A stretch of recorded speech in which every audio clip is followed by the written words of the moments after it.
Hi, I'm here at the IR Magazine booth at the NIRI annual conference. I'm joined by Lojko. Albert, lovely to have you on board.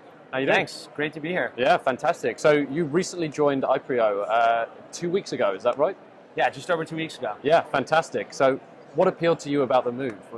I think what appealed to me, frankly, were the people and the strong brand in the marketplace. I think when you take a look at what Ipreo has been able to do in terms of transforming the marketplace in a short amount of time, Sure. It's been pretty incredible, and I've watched it from afar and thought it'd be a great opportunity to join them. Sure.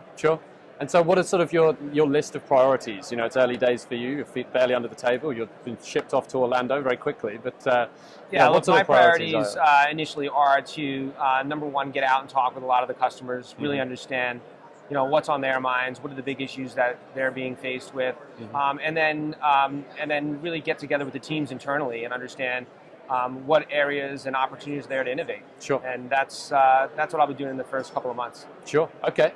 Now, obviously, we've been monitoring proxy season pretty closely, and we've seen in quite a few proxy fights, corporate governance kind of come to the fore as an issue that a lot of investors have become concerned with. In some cases, in relation to sustainability or the impact that may have as a risk factor on certain businesses. In other issues, diversity. We've seen some big hedge funds sort of come out and make statements about diversity.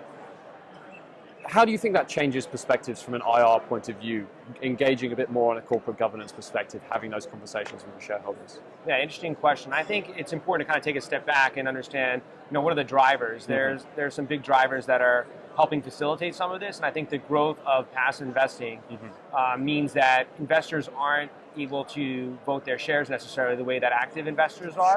Sure. And so then what you've seen is a rise of their ability to influence management.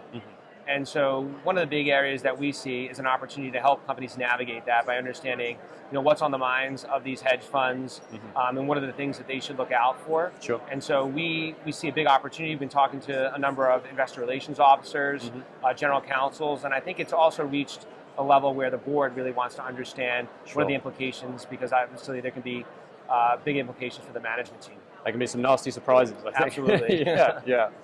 Fantastic. Well, thanks so much for joining us. I hope you enjoy the rest of the conference, and best of luck in the new role. Great. Thanks for having me. Thank you. Cheers.